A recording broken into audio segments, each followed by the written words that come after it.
We worked together as friends during my time as Prime Minister of the Netherlands. And I am looking forward to continuing our good cooperation as NATO Secretary General. Germany makes a major contribution to our shared security. You are increasing your presence in the eastern part of our alliance.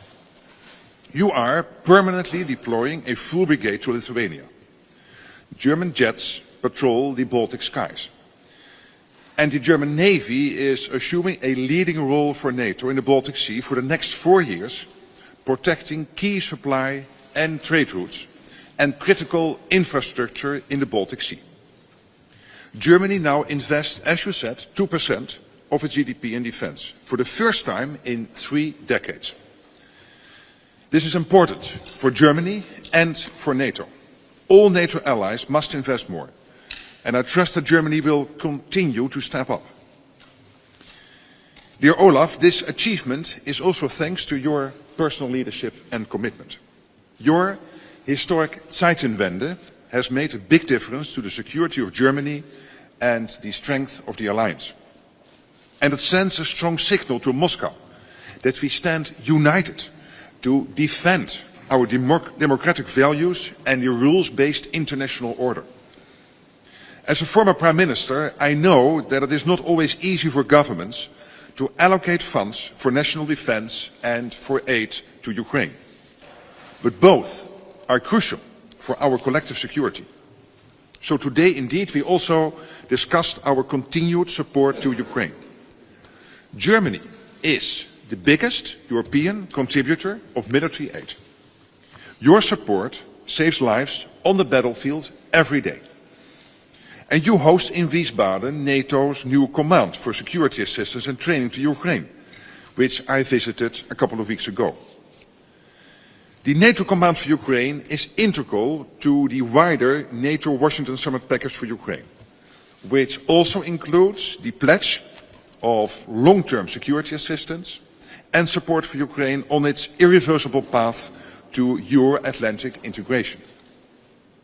If Putin wins in Ukraine, he will not stop there.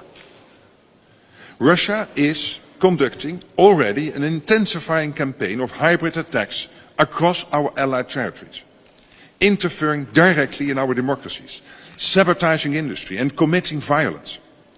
All of this to weaken us and to sow division. This shows that the shifting front line in this war is no longer solely within Ukraine. Increasingly, the front line is moving beyond borders, to the Baltic region, to Western Europe, and even to the High North. But NATO stands ready to deter and defend against these threats. We are investing in our capabilities across all domains: land, sea, air, space and cyberspace. We are working with industry to ramp up production and to accelerate innovation. Your defense industry here in Germany is crucial to the security of Europe and the defense of Ukraine. In Bavaria, American and European companies are partnering with NATO support to produce 1,000 Patriot air defense missiles in a new factory. This is the transatlantic defense industry at work, providing capabilities and jobs on both sides of the Atlantic. The German arms manufacturing Rheinmetall has just inaugurated the first factory in Ukraine, with a second facility nearing completion soon. And Rheinmetall has significantly increased ammunition production since 2022. We must keep up the momentum to keep our 1 billion people safe. So we are stepping up support to Ukraine, and we are working more closely with the European Union and other like-minded partners around the globe. Chancellor, lieber Olaf, thank you again for hosting me here in Berlin.